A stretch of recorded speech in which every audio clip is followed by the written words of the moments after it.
Coronavirus continues to infect thousands of people in China and has been found in multiple other countries, including the US.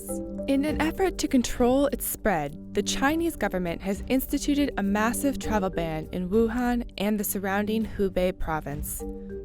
This quarantine will impact over 50 million people. According to the New York Times, it's the largest travel ban in history. Even though this may sound extreme, experts worry that it won't be enough to stop the disease from spreading.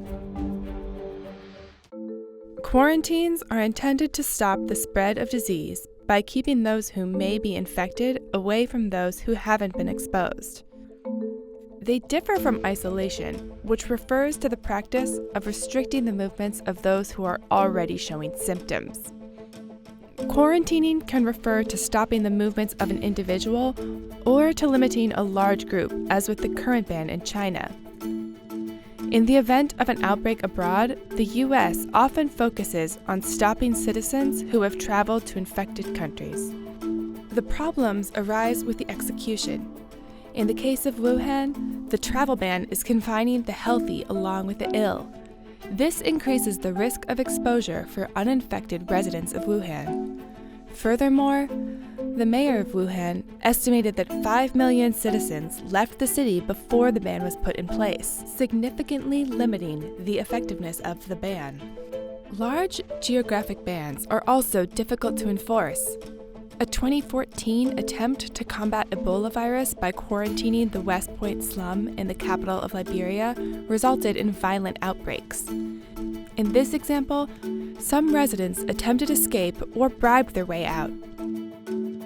In Wuhan, public transportation has been stopped and flights have been canceled, but residents would still be able to leave on foot.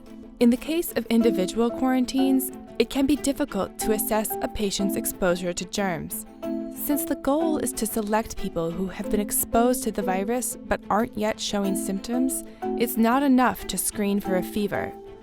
Simply stopping everyone who may have been to an infected area could result in detaining people who haven't had any exposure to the illness, a practice that breeds discontent and mistrust of the government. This mistrust can ultimately lead to infected citizens becoming less likely to report their illnesses through the proper channels, as experts told The Washington Post. History proves that quarantines aren't going to stop an outbreak from occurring.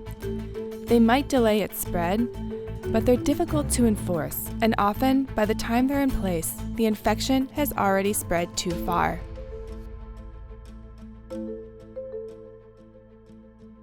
For more videos like this one, click subscribe now. To enable notifications, don't forget to click that bell.